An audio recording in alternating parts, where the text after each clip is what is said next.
దేవుడు దీవించాక. ఆమేన్. హల్లెలూయా. మత్తయి సువార్త 11వ అధ్యాయము 2వ వచనం నుండి 6వ వచనం వరకు.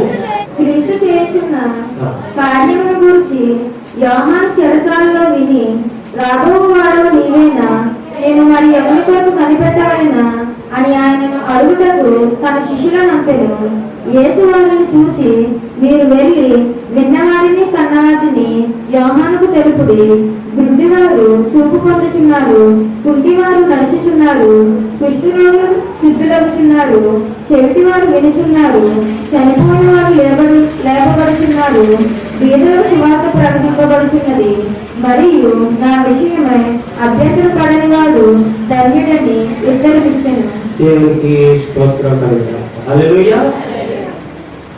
ఇక్కడ వాక్యాన్ని మనం గమనించినప్పుడు క్రీస్తు చేయించున్న కార్యములను గురించి యోహాను గారు చెరసాలలో విని, ఎవరి యోహాను గారు బాప్తిస్మం ఇచ్చే యోహాను గారు ఎక్కడున్నారు?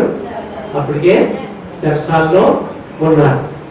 ఎందుకు చెరసాలలో ఉన్నారంటే, మరి ఆయన హెరోదు రాజు ఎవరి ఆ యూదులను పరిపాలన చేయించినటువంటి హెరోదు రాజు దగ్గరికి వెళ్ళి ఆయన తప్పును ఖండించినప్పుడు, ఆ తప్పును ఖండించిన సందర్భంలో ఆ యోహాను గారు నింద మోపబడి, అంటే రాజు గారినే ఖండించినంత గొప్పవాడు అయిపోయేవా నీవు అన్నట్లుగా, ఎవరి ఆ రాజు భార్య, హెరోదు రాజు భార్య ఏం చేసిందండి, ఆయన మీద నింద మోపి ఆయన పట్టించి ఆయన్ని చెరసాల్లో వేయడం జరిగింది.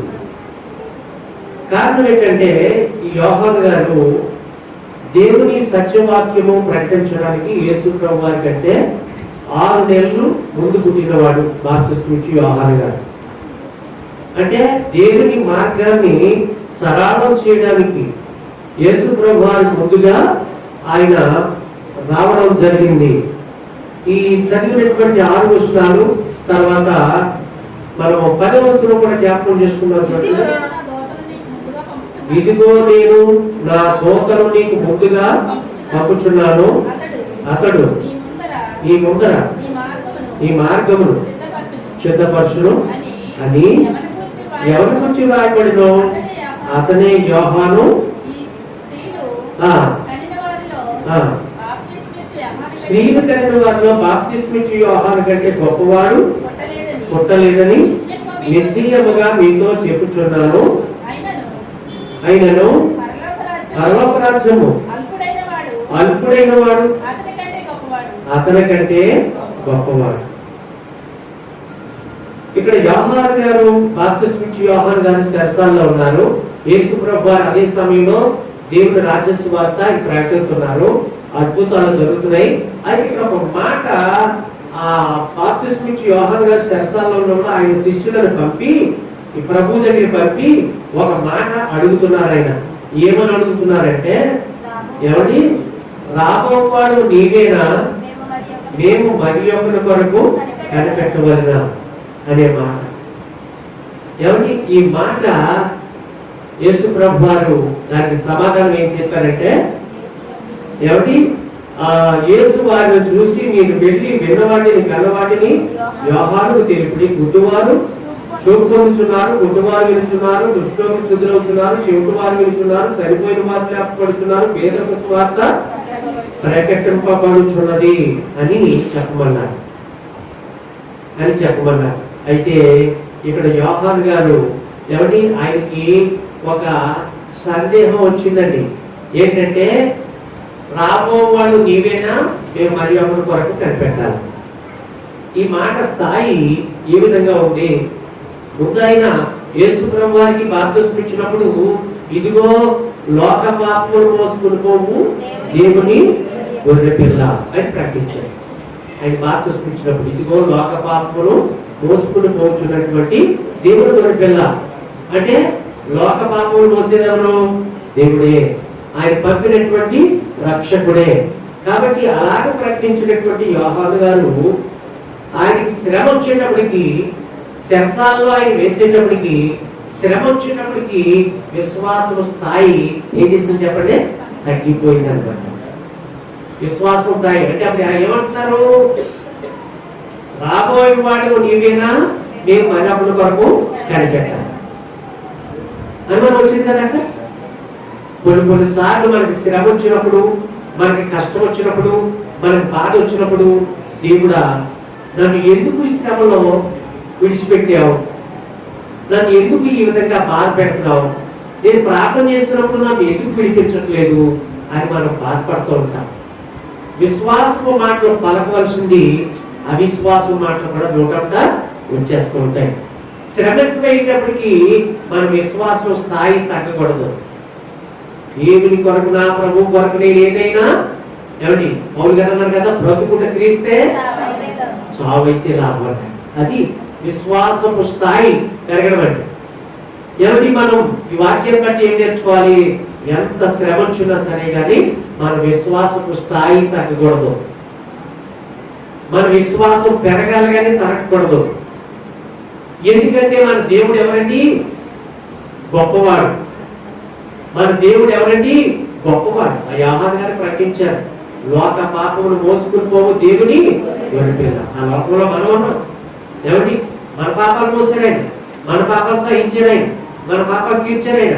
ఆ పాపాలు తీర్చిన వారు ఈ లోకంలో ఎవరైనా ఉన్నారా? ఎవరు కూడా లేదు, యేసయ్య తప్పించి. కాబట్టి అలాంటి దేవుని నామములో మనం ఉన్నప్పుడు, మనకి శ్రమ వచ్చినప్పుడు మనం విశ్వాసాన్ని మనము దిగజార్చుకోకూడదు. ప్రియమైన వాళ్ళని మన విశ్వాసాన్ని దిగజార్చుకోకూడదు. అయితే ఈ బాప్తిస్మం ఇచ్చే యోహాను గురించి యేసు ప్రభువు చాలా గొప్పగా చెప్పారు. ఏమని చెప్పారంటే, ఏమని ఈ మత్తయి సువార్త 11వ అధ్యాయం 10వ వచనం, మార్కు సువార్త 1వ అధ్యాయం 2వ వచనం, ఏమని ఈ 2 వచనాలు చూస్తే ఒకేలాగా ఉంటాయి. ఏమండి మత్తయి సువార్త 11వ అధ్యాయము 10వ వచనంలో, ఇదిగో నేను నా దూతను నీకు ముందుగా పంపుచున్నాను, అతను నీ ముందర నీ మార్గము సిద్ధపరచును అని ఎవరిని గురించి వ్రాయబడినో అతనే ఈ యోహాను. అట్లనే స్పష్టంగా ఉంది మాట. ఎవరిని గురించి అయితే యెషయా ప్రవక్త రాశాడో అతనే ఈ యోహాను. ఈ యోహాను గురించి ప్రభు ఏమన్నారంటే, స్త్రీలు కలిగిన వారిలో బాప్తిస్మిచ్చు యోహాను కంటే గొప్పవాడు పుట్టి ఉండలేదని మీతో నిశ్చయముగా చెప్పుచున్నాను. స్త్రీలు కలిగిన వారిలో ప్రపంచంలో ఇంతమంది కన్నారు కానీ బిడ్డల్ని ఈ యోహాను గారు లాంటి ఎవరి ఎంత గొప్పవాడు పుట్టి ఉండలేదని చాలా గొప్పగా చెప్పారు ప్రభు. దేవుని స్తోత్రం చెప్పండి. హల్లెలూయా. ఏంటి ఆయనలో గొప్పతనము? ఆయనకి ఏమన్నా సౌకర్యం చూసుకున్నారా? ఏమన్నా వయసు వచ్చిందా పెళ్లి చేసుకున్నారా? ఏమన్నా పిల్లలు కన్నారా? ఏమన్నా మంచి వస్త్రాలు ఏమన్నా వేసుకున్నారా? ఏమంటే ఆయనకి ఏముంది? యోహాను గారికి ఏముంది చెప్పండి? వయసు వచ్చిన తర్వాత ఆయన ఏం చేశారండి? దేవుని యొక్క సువార్త ప్రకటించడానికి ఎక్కడికి వెళ్ళిపోయాడండి?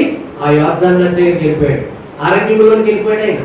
వెళ్ళిపోయి ఆయన మారు మనసు గురించి, దేవుని రాజ్యం గురించి, దేవుని సువార్త గురించి ఆయన చెప్తూ ఉన్నారు. ఆయన దగ్గరికి వచ్చి ప్రజలందరూ కూడా వారి పాపాలు ఒప్పుకొని బాప్తిసం పొందుతున్నారని యోహాను సువార్త మత్తయి సువార్త 3వ అధ్యాయంలో అక్కడ రాయబడింది. చూడండి ఆ మాట కూడా మనం చదువుతామా? మత్తయి సువార్త 3వ అధ్యాయంలో బాప్తిసం ఇచ్చే యోహాను గారి గురించి ఏం రాయబడింది? 3వ అధ్యాయం 3వ వచనం, ప్రభు మార్గం సిద్ధపరచుడి, ఆయన త్రోవలు సరళం చేయడి, అరణ్యములో కేక వేయని ఒకరి శబ్దము అని ప్రవక్త అయిన యెషయా ద్వారా చెప్పబడినవాడు ఇతడే. ఈ యోహాను ఒంటె రోమముల వస్త్రమును, ఏ వస్త్రాలట? ఒంటె రోమముల వస్త్రములను మొల చుట్టూ ధరించుకునేవాడు, మిడతలను అడవి తేనె అతనికి ఆహారం. ఎవరైనా ఆయనకి ఆహారం తీసుకెళ్లి పెట్టారా? ఎవరు కూడా ఆహారం పెట్టలేదు. అడవిలో అయ్యండి అడవి తేనె ఆయనకి ఆహారం అంట. ఏమిటి అడవి మిడతలు ఆయనకి ఆహారం అంట. ఏమిటి మొలకి తోలు తగ్గి కట్టుకున్నాడంట. ఒంటి యొక్క ఏమంటాడు? ఈ యోహాను ఒంటె వామములు గల వస్త్రములను వాళ్ళ చుట్టూ తోలేదండి. ఈ విధంగా సరైనటువంటి వస్త్రాలు లేదు, సరైనటువంటి జీవితం లేదు, సరైనటువంటి ఆయనకు ఒక గృహం లేదు, ఒక భార్య లేదు, ఒక పిల్లలు లేదు, ఏం లేదు. సర్వం విడిచిపెట్టేసిన దేవుని కొరకు సర్వం విడిచిపెట్టేసాడు. దేవుని స్తోత్రం చెప్పండి. దీని గురించి పరలోక వర్తమానం వచ్చింది. ఏంటి అంటే మత్తయి సువార్త 11:10 అక్కడ ఇదిగో నేను నా దూతను నీకు ముందుగా పంపుచున్నాను అని ఎవరు మాట్లాడారు? ఇదిగో నేను నా దూతను నీకు ముందుగా పంపుచున్నాను. ఇదిగో నేను ఎవరండి? ఇదిగో నేను నా దూతను నీకు ముందుగా పంపుచున్నాను అన్నవారెవరు? తండ్రి. ఎవరి నీకు ముందుగా అనగా ఎవరండి? ప్రభువైన యేసుక్రీస్తు. నా దూతను అనగా యోహాను గారు. దేవుని స్తోత్రం చెప్పండి. ఎవరి నా దూతను నీకు ముందుగా పంపుతున్న ఎవరి గురించి చెప్తున్నాడు? యోహాను గారి గురించి, మార్గము సరళం చేయడానికి. అయితే ఇదిగో నేను నా దూతను నీకు ముందుగా పంపుచున్నాను అంటే ఎవరు మాట్లాడినట్టుంది? ఇక్కడ తండ్రి కుమారుడితో మాట్లాడినట్టుంది. అక్కడ మార్పు 1:2 కూడా అక్కడే తండ్రి కుమారుడితో మాట్లాడినట్టుంది. అయితే మలాకి 3:1 అక్కడేమవుతే ఇక్కడ ఏమంటున్నాడంటే నీకు ముందుగా అంటలేదు. ఇక్కడ ఏమంటున్నాడండి? ఇక్కడ మలాకి 3:1 ఏమంటున్నాడంటే 1 ఇదిగో నాకు ముందుగా నీకు ముందుగా లేదగా. అక్కడ మత్తయి సువార్త, మార్కు సువార్త ఉన్నట్లే లేదగా. ఏమంటాడు? ఇదిగో నాకు ముందుగా అంటే ఇక్కడ ఎవరు మాట్లాడతారు? నాకు ముందుగా అంటే ప్రభువు ముందుగా ఎవరు వచ్చారు? వచ్చేవారు ఎవరు? ప్రభు అంటే ప్రభు వారికి ముందు యోహాను గారు వస్తారా? ఇక్కడ ఎవరు చెప్తున్నారు అంటే మలాకి ప్రవక్త ఎవరిని చూసి ఎవరు ఉద్దేశించి రాయించున్నారు, ఎవరు మాట్లాడినట్టుగా రాయించున్నారు అంటే ప్రభు అయిన యేసుక్రీస్తు వారిని ఉద్దేశించి మలాకి ప్రవక్త రాస్తే తండ్రి అయిన దేవుడు మాట్లాడినట్టుగా మత్తయి సువార్తికుడు, మార్కు సువార్తికుడు అక్కడ రాసినట్టుగా వారిద్దరు కూడా ఎవడి ప్రభు అయిన ఎవడి యెహోవా దేవుడు తండ్రి అయినటువంటి దేవుణ్ణి ఉద్దేశించి ఆయన కుమారుతో మాట్లాడినట్టుగా మత్తయి సువార్త, మార్కు సువార్తలు అక్కడ ఆ సువార్తికులిద్దరు కూడా తండ్రి మాట్లాడినట్టు బాగా రాశారు. ఇక్కడ మలాకి ఏం రాశారు? మలాకి ఆ ప్రవక్త ఏం రాశాడు? ఇదిగో నాకు ముందుగా మార్గం సిద్ధపరచుటకు నేను నా దూతను పంపుచున్నాను. ఎవరి దూత అని అన్నారు. ఈ దూత ఎవరంటే బాప్తిస్మిచ్చు యోహాను గారే. మళ్ళా మత్తయి సువార్తలోకి 11 రండి. 11 ఇక్కడ ఏమంటున్నారంటే ప్రభువారు స్త్రీలు కలిగిన వారిలో బాప్తిస్మిచ్చు యోహాను కంటే గొప్పవాడు పుట్టలేదని నిశ్చయముగా మీతో చెప్పుచున్నాను. అయినను పరలోక రాజ్యములో అల్పుడైన వాడు ఎవరి ఒక అల్పమైన వాడు ఎవరైనా ఉన్నాడంటే బాప్తిస్మిచ్చు యోహాను కంటే గొప్పవాడు. అంటే విశ్వాసము స్థాయి ఏమైంది? రాబోయేవాడు నీవేనా, మేము మరొకరి కొరకు కనిపెట్టాలంటే ఎందుకు ఆయన మనం వచ్చేసరికి అంటే వచ్చిన శ్రమను బట్టి ఏమండి ఆ శరసాల్లో ఉన్నవాడిని కొడతారు, తిడతారు, పంచేస్తారు, కాళ్ళు చేతులు కొండలేస్తారు, ఏమని బాధలు పెడతారు. ఈ బాధలు అందులో సరే తిండి ఉండదు, సౌకర్యం ఉండదు. ఏమండి ఆ శరసాల్లో పడేసినప్పుడు ఆ శరసాల్లో బయటకు రాకుండా తల వేయించేశారు. ఏమండి ఆ హెరోదు రాజు గారు తీసుకున్నటువంటి తన భార్య హెరోదు రాజు గారు ఎవరి జన్మదిన మహోత్సవ పండక్కి ఆ పండుగ రోజున ఎవరి నాశనం చేసి ఆ తీసుకున్నటువంటి ఆమె యొక్క కుమార్తె సలువు అనేటువంటి ఆమె ఏం చేసిందండి?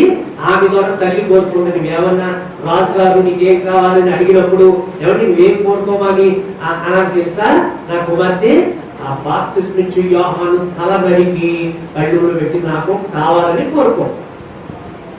ఏమండి ఆ రాజుగారు బాధపడుతున్నారు. అర్ధరాజ్యం ఇచ్చినా నేను కోరుకున్నా నేను ఇచ్చేసి ఉండేవాడు. కానీ ఇలాంటి కోరుకోలేదంటే నిలుగురు పురుగుపోయాడు. ఆయనైతే భక్తుడు, ఆ కాలంలో ఉన్నటువంటి చాలా భక్తుడు ఆయన. బాప్తిస్మిచ్చు యోహాను అంటే ఆనాడు ఏలియా ఎంత పవర్ఫుల్ గా ఉన్నాడో అలాగే బాప్తిస్మిచ్చు యోహాను గారు కూడా అలాంటి వాడు అని మత్తయి సువార్త 11 ఎవరి 13 ఉందో చూడండి.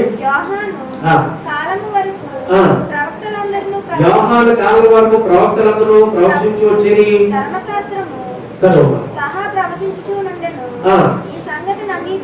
ఈ సంగతి అంగీకరించుటకు మీకు మనసు ఉంటే రాబోవు ఏరియా ఇతడే. ఇంకో పేరు బాప్తిస్మిచ్చు యోహాను గారి ఇంకో పేరు ఉంది. ఏంటంటే ఆ పేరు రాబోయే ఏలియా. రాబోయే ఏలియా అంటే ఏలియా మళ్ళా రెండోసారి వచ్చాడనా? కాదు. ఏలియా మళ్ళా రెండోసారి వచ్చాడని కాదు. ఏంటి అంటే అది లోకాసువార్తలో మనం మొదటి అధ్యాయంలో చదివాం. ఏలియా యొక్క శక్తియు ఆత్మయు గలవాడని బాప్తిస్మిచ్చు యోహాను గారు పుట్టిన సందర్భంలో అక్కడ చెప్పడం జరిగింది. ఎన్నో అవసరం అండి? 17వ వచనం, 1:17. ఏమన్నా ఆయన పని ఏంటంటే బాప్తిస్మిచ్చు యోహాను గారు పని ఏంటంటే తండ్రుల యొక్క హృదయం పిల్లల తట్టును నీతిమంతుల జ్ఞానమును అనుసరించటంలో త్రిప్పి ప్రభువు కొరకు ఆయత్తపడి ఉన్న ప్రజలను సిద్ధపరచుటకై ఏలియా యొక్క ఆత్మయు శక్తియు గలవాడై ఆయనకు ముందుగా వెళ్ళను గనుక నీకు సంతోషమును మహా ఆనందమును కలుగును. అతడు పుట్టినందున అనేకులు సంతోషించును. దేవునికి స్తోత్రం చెప్పండి. ఏలియా యొక్క ఆత్మయు శక్తియు అంటే ఏలియా ఎలాంటి ఆత్మ పొందాడో అలాంటి ఆత్మ పొందిన వాడు ఎవరండి? బాప్తిస్మిచ్చు యోహాను. ఈ బాప్తిస్మిచ్చు యోహాను గారు 14వ వచనం చదవండి. అతడు ప్రభు దృష్టి గొప్పవాడై ద్రాక్షారసమునైనను మద్యమునైనను త్రాగక తన తల్లి గర్భమున పుట్టినది మొదలుకొని పరిశుద్ధాత్మతో నిండుకొనిన వాడై. పరిశుద్ధాత్మతో ఎప్పుడు మొదలుకునండి? ఎప్పుడు మొదలుకున్నాడా? మన పెట్లే రక్షణ భవనం ఎప్పుడు మొదలెడతారు? మన చిన్నప్పుడు ఏమంటామంటే సండే స్కూల్ పంపంటే పాపం. ఏమండి? సండే స్కూల్ పంపంటే పిల్లలు పాపం అలా తిరగేస్తూ ఉంటారు. వాళ్ళు అల్లరి బుద్ధులు వచ్చేస్తాయి వాళ్ళకి. ఏమండి? ఆ టైం దాటిపోతుంది, నేర్చుకునే టైం దాటిపోతుంది. ఎగిరి కొట్టేసి నేను ఎవడొస్తుంది అయిపోయి చెప్పేసి సండే స్కూల్ రావడం మానేస్తాడు. పెద్దోడు స్థాయిలోకి వెళ్ళిపోయినాడు, నేను పెద్దోడు అయిపోయినట్టాడు. పెద్దోడు అయిపోయి ఎలాంటి బుద్ధులు ఉంటాయంటే తల్లి మాట్లాడో తండ్రి మాట్లాడో. ఏమైనా నేర్చుకున్నది ఉందంటే ఏమి నేర్చుకోవడం, ప్రార్థన రాదు, ఓ పాట రాదు, ఏమి రాదు. చూసారండి, ఇలాగ బిడ్డలను చెడగొట్టే పని తల్లిదండ్రుల్లోనే ఉంది. కాబట్టి బాప్తిస్మిచ్చు యోహాన్ని ఎంత గొప్పగా పెంచారంటే ఆయన సేవ చేశాడండి. ప్రభు యొక్క అద్భుతమైన సేవ. ఆయన గురించి ఏమి చూసుకోలేదు. అందుకే స్త్రీలు కలిగిన వారిలో బాప్తిస్మిచ్చు యోహాను లాంటి వాడు భూమి మీద పుట్టి ఉండలేదు. ప్రభు సేవ రప్పించి రెండోది ఆయనకి తెలియదు. వివాహం చేసుకున్నాడా? ఇల్లుందా? మంచి వస్త్రాలు ఉన్నాయా? ఏం లేదండి. ఎంత అద్భుతమైన జీవితమో ప్రియమైన మాట్లాడ. ఆయన గురించి బాప్తిస్మిచ్చు యోహాను గారి గురించి ఏమని ప్రవచనమే రాయబడింది. ఏంటి ప్రవచనం అంటే మలాకి ప్రవక్త బాప్తిస్మిచ్చు యోహాను గారు అంటే మలాకి గ్రంథానికి మత్తయి సువార్తకి ఏమని 400 సంవత్సరాలు గ్యాప్ ఉందని చెప్తారు చరిత్ర. ఏమని మలాకి గ్రంథానికి మత్తయి సువార్తకి 400 సంవత్సరాలు గడిచిపోయిందంటే ఏమీ మాట్లాడలేదంట దేవుడు, ఏమీ మాట్లాడలేదంట. అయితే రక్షకుడు ఈ భూలోకంలో పుడతాడనగా 6 నెలల ముందు పుట్టించాడు బాప్తిస్మిచ్చు యోహాను. బాప్తిస్మిచ్చు యోహాను తల్లి జకరియా, ఎలిజబెత్ అనేటువంటి వారు ప్రభు సేవలో ఉన్నటువంటి యాజకులు. వారు దేవుని యొక్క పద్ధతిలో సేవ చేసేవారు. వారు వృద్ధాప్యమందు వృద్ధులైపోయారు. కానీ దేవుడు వృద్ధాప్యంలో కూడా బాప్తిస్మిచ్చు యోహాను గారిని దేవుడు గర్భఫలంగా వారికి ఇవ్వడం జరిగింది. దేవుడికి స్తోత్రం చెప్పండి. సంతానం లేని వారు ప్రియమైన వారు దేవుడు సేవ ఉందా? దేవుడు ప్రార్థించే మనసు ఉందా? దేవుడిని అడిగే మనసు ఉందా? అన్న అడిగింది దేవుడిని కుమారుడు కావాలి ప్రభా, కుమారుడు ఇచ్చిన సరే సేవ చేస్తున్నారు. అలాంటి సమర్పణలు ఏమైనా ఉన్నాయండి మనలో? సేవ చేయాలి, పరిస్థితి చేయాలి. కుమారుడా బిడ్డ సేవ చేస్తే నీకు దేవుడి ఆశీర్వాదం ఉంటుంది, సేవ చేస్తే నీకు దేవుడి కృప ఉంటుంది అని ఎవరైనా తల్లిలు చెప్తున్నారండి? తండ్రులు చెప్తున్నారా? సేవ చేయడం అద్భుతం. యేసు ప్రభువాన్ని పరిచయం చేయడం చాలా ధన్యతన్నారు. పరిసరాలు చేయించుకుంటూ రాలేదు. ఎవరు యేసు ప్రభు ఎందుకు వచ్చారట? పరిసరాలు చేయించుకోవడానికి రాలేదు, చేయడానికే వచ్చారన్నారు ప్రభువారు. యేసు ప్రభువారు శిష్యులు పాదాలు కడిగినంతగా ఆయన తగ్గించుకున్నారు. యోహాను గారు ఏమన్నా తెలుసా? ఆయన చెప్పులు పోయటానికి కూడా నేను పాత్రుడు కాదన్నారు. దేవుని స్తోత్రం చెప్పండి. ప్రియమైన ఈ బాప్తిస్మిచ్చు యోహాను గారి గురించి మనం ఎంతైనా చెప్పుకోవచ్చు. అయితే మలాకి గ్రంథంలో ఇంకొక మాట ఉంది. మలాకి గ్రంథము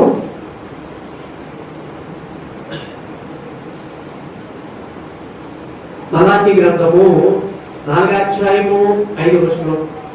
యెహోవా నియమించిన భయంకరమైన మహాదినము రాకమునకు నేను ప్రవక్తయగు ఏలీయాను మీ యొద్దకు పంపుదును. నేను ఎవరి యెహోవా నియమించేటువంటి ఆ దినము, ఎవరి అక్కడ రాయబడినటువంటి యెహోవా నియమించిన భయంకరమైన మహాదినము రాకమునుపు నేను ప్రవక్తయగు ఏలియాను మీ యొద్దకు పంపుదును.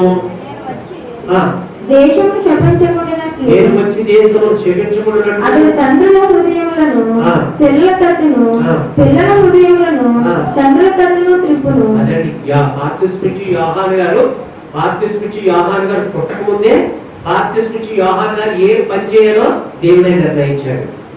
దూత అని ఉంది. ఎవరి రాబోయే ఏలియా. అందుకే మత్తయి సువార్త 11వ అధ్యాయంలో ప్రభువైన యేసుక్రీస్తు వారు మాట అన్నారు 14.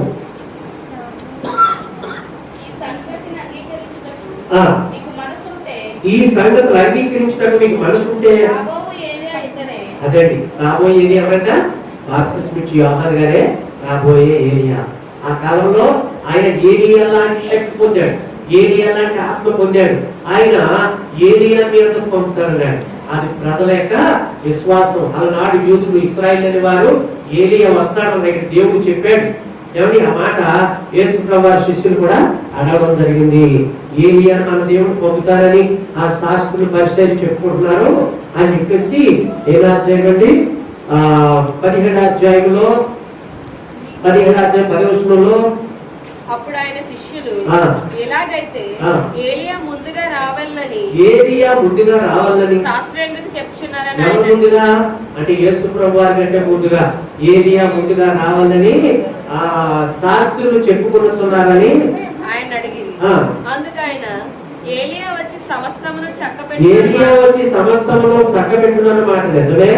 ఆయనను ఏలియా ఇదివరకే వచ్చాను వారు అతనిని ఎరుగక తమకిష్టం వచ్చినట్లు అతని ఎడల చేసిరి. తనకిష్టం వచ్చినట్లు ఆయన బాధలు పెట్టారు, శ్రమ పెట్టారు, అతని ఎడల చేసిరి. మనుష్య కుమారుడు కూడా అయితే మనుషు కుమారుడు కూడా అలాగే వారి చేత శ్రమను పొందబోచున్నాడని మీతో చెప్తున్నానని. చాలా మనుషు కుమారుడు కూడా ఏలియా అంటే నా పంపబడే ఏలియా, రాబోచున్న ఏలియా, దేవుని దూత, యేసుక్రీస్తు ముందుగా వచ్చినటువంటి దూత. ఎవరి అర్థమవుతుందా? ఈ విధంగా మరి ఏలియా ఆత్మశక్తి పొందినటువంటి బాప్తిస్మిచ్చి యోహాను గారిని ఎన్నో శ్రమలు పెట్టారు. దానికి ప్రకటించారండి. కొన్ని కడవరకు వృద్ధుడై వారు ప్రజ్ఞడ యేసుప్రభు గారి ముందే చంపేశారు ఆయన. అవును కదా ఏమండి? యేసుప్రభు కంటే ముందే శిరస్నానం చేసేసారు. ఎంత దేవుని కొరకు ఎంత పౌరుషం కలిగినటువంటి జీవితము ప్రియమైన వల్ల శ్రమ అయినా సరే. అయితే వాటిని మన ముగింపులో తెచ్చుకుందాం. ఆ యాకోబు రాసిన పత్రిక 1వ అధ్యాయం 12వ వచనం చదవండి. శోధన సహించువాడు ధన్యుడు, అతడు శోధనకు నిలిచిన వాడై తను ప్రేమించు వారికి వాగ్దానం చేసిన జీవ కిరీటం పొందును. జీవ కిరీటం పొందుతాడట. శోధన సహించువాడు ఏం పొందుతాడమ్మా? శోధన వచ్చినప్పుడు మనం ఏమనుకోవాలి? మీరేమనుకోవాలి? శోధన వచ్చినప్పుడు దేవా ఇదిగో నాయనా ఈ శ్రమ తట్టుకునే శక్తి నాకు ఉన్నాయి తండ్రి, తట్టుకునే శక్తి. ఈ శోధనలు వచ్చి విడుదల, ఈ శోధనలు వచ్చి నాకు జయం ఇవ్వండి, నా బిడ్డల్ని తండ్రి కాపాడండి అని మనం ప్రార్థన చేసుకోవాలి. అంతేగాని శోధన వచ్చేసింది అని దేవుడి నిందలో మోపకూడదు. అక్కడ ఏమంటున్నాడు? ఎవరైనా శోధింపబడుచున్నప్పుడు ఏమనకూడదంటారా? అక్కడ రాయబడి చదువు. దేవుడు కీడు విషయమై శోధింపబడనేరడు. దేవుడు కీడు విషయమై శోధింపబడనేరడు. ఆయన ఎవరిని శోధింపడు గనుక ఎవడైనా శోధింపబడినప్పుడు నేను దేవుని చేత శోధింపబడుచున్నానని అనకూడదండి. దేవుడు ఏంటని ఎలా శోధించేవాడు దేవుడు కాదు, సాతాను. ఏమిటి? ప్రతి వాడు తన స్వకీయమైన దురాశ ఎడబడి మరులు కలుపబడిన వాడే శోధింపబడును. మరులు కలుపబడిన వాడు శోధింపబడు. ప్రతి వాడు తన స్వకీయమైన దురాశ చేత. ఏమిటి? దురాశ ఈ లోపల ఉండకూడదు. ఏమిటి? ప్రయాస ఉంటే ప్రభు కొరకే ఉండాలి. ఈ లోకంలో ప్రయాసపడి పారపోసుకుంటున్న సమస్త జనులు రాత్రి వాళ్ళు కష్టపడుతుంటారు జాగ్రత్త పట్ట గురించి. అందులో ప్రభుకి ఏమైనా కష్టపడతారంటే అందులో ఏముండదు, ₹1 పైసా కూడా ఉండదు. ఏమంటే 100కి 100 రూపాయలు పట్ట గురించే, 100కి 100 రూపాయలు కూడా రాత్రి మగళ్ళు కష్టపడతలే. అలా కష్టం కాలికి లేక పని చేయడానికి నష్టమే కలుగుదల ఉంది. దేవుడి కొరకు ఏమైనా సమయం ఉందా? దేవుడి స్తుతి ఉందా? దేవుడి ఘనత ఉందా? ఏమిటి ఇచ్చిన దేవుడికి ఏమన్నా మహిమ ఉందా అంటే వారి జీవితంలో ఏమి కూడా ఉండదు. అలాంటి వారు దేవుని రక్షణ ఎలా పొందుతారు? ఎంత గొప్ప రక్షణ నిర్లక్ష్యం చేస్తే ఎలా తప్పించుకుంటారు అని వాక్యం చెప్తుంది. కాబట్టి దేవుని వల్ల గలతీ 6:14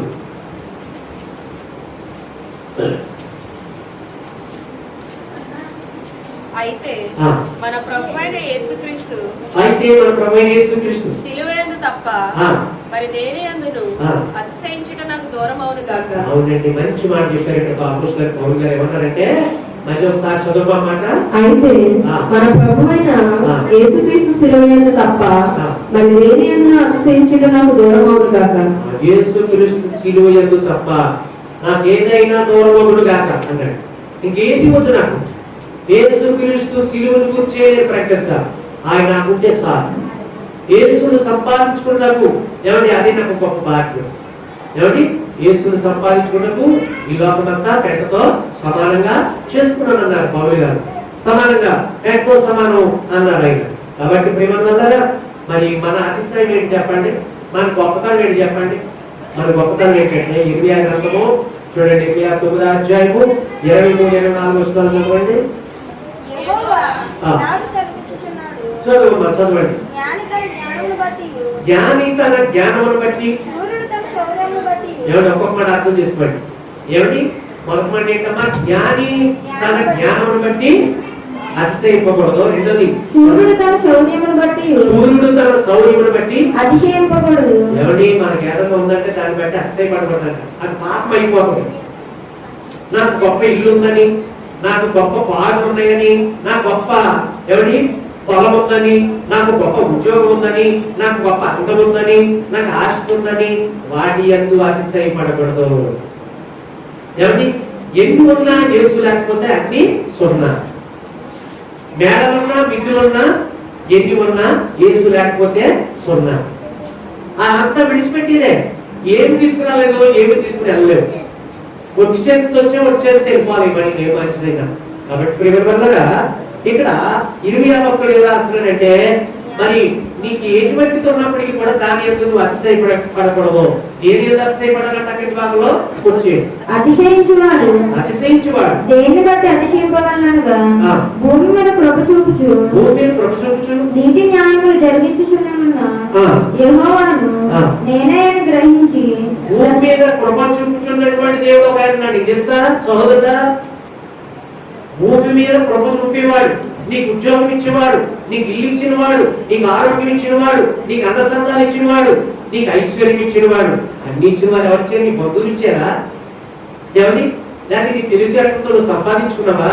ఎవరిచ్చారంటే ప్రభువైన దేవుని కృప. దేవుని స్తోత్రం చెప్పండి. ఆయన్ని మనం స్తుతించాలా. మన గొప్పతనం ఏమి కూడా లేదండి. మనం ఏ గొప్ప ఉన్నా పక్కనెట్టడమే మంచిది. ఏదున్నా దేని యందు మనం అతిశయపడకూడదు. దేని యందు అతిశయపాలంటే మనకి భూమి మీద కృప చూపుతున్నటువంటి యెహోవాను నేనే అని నన్ను పరిశీలన తెలుసుకున్న బట్టి అతిశయించాలి. చదువు.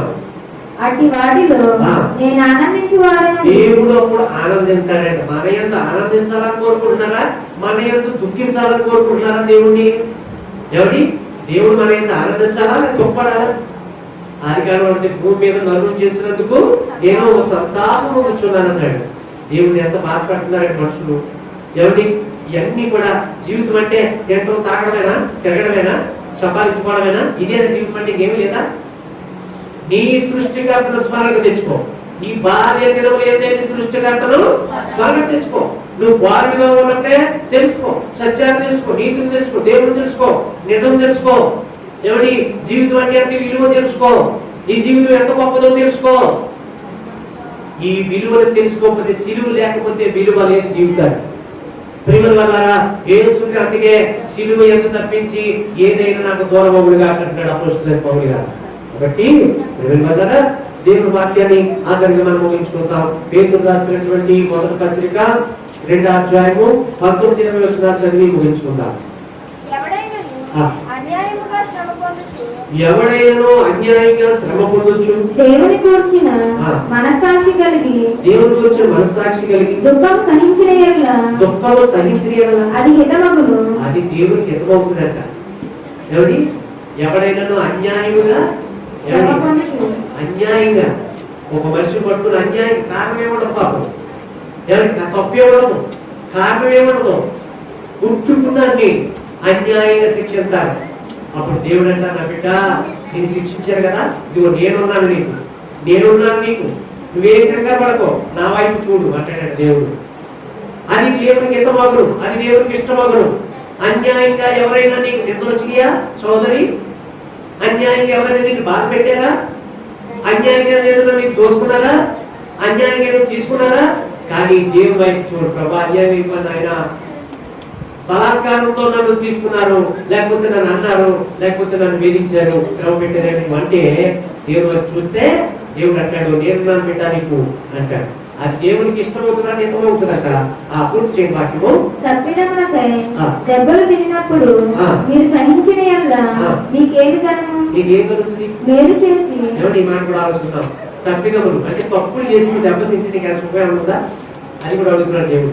తప్పులు చేసి, పాపాలు చేసి, చెడ్డ పనులు చేసి, పాపిష్టి పనులు చేసి నువ్వు అలా బాధపడితే నీకు ఎంత ఉపయోగం ఉందా అని కూడా అడిగాడు దేవుడు. తప్పులు చేసి ఏమండి ప్రతి వాడు తన స్వకీయమైన దురాస్యత ఏడవబడుతున్నాడు. తప్పులు చేసి నువ్వు బాధపడితే సుఖమేదమ్మా? నువ్వు తప్పులు చేయకుండా నీతిగా బ్రతుకు, మేలు చేయి, దేవుడు నమ్ముకో, అప్పుడు శ్రమకు దేవుడు చూసుకుంటాడు. ఏమంటే పూర్తి చేయమని మేలు చేసి బాధపడినప్పుడు మీరు సహించిన యెడల మేలు చేసి బాధపడినప్పుడు సహించిన యెడల అది దేవునికి హితమగును. అది దేవునికి హితమగును. ఇందుకు మీరు పిలువబడితిరి. ఎందుకు మీరు పిలువబడి, మనం ఎందుకు పిలవబడ్డామంట? కీడు చేసిన వాళ్ళు కీడు చేస్తాం, తిట్టిన వాళ్ళు చేస్తాం, కొట్టిన వాళ్ళు కొడతాం కదా, అధికారులు పుట్టేస్తా. ఏంటి మనం మేలు చేసి కీడు నాకు పెంచాలట. ఏమి అనకపోయినా ముట్టుకున్నాను నిద్రతే మనం సంతోషించాలట. మీ పేరు చెడ్డదని కొట్టు మీరు సంతోషించి వదిలేయండి. మీ మీద అబద్ధ చెడ్డ మాటలు మీరు దొంగిలన్నారు. కాబట్టి ఈ వాక్యాన్ని గుర్తు చేసుకుంటున్నారా, వింటున్నారా? ఏమిటి? దేవుని యొక్క విశ్వాసం వచ్చండి, శిలువ అందే అతిశయపడండి. దేవుడు నా ప్రభు నాకు తోడుగా ఉన్నాడని, అదే మన గొప్పతనము, అదే మనకు అతిశయం. దేవుడి స్తోత్రం చెప్పండి. హల్లెలూయా. దేవుడి పరిశుద్ధ మాటల ప్రభు దీవించి ఆశీర్వదించాలని కోరుతున్నాను.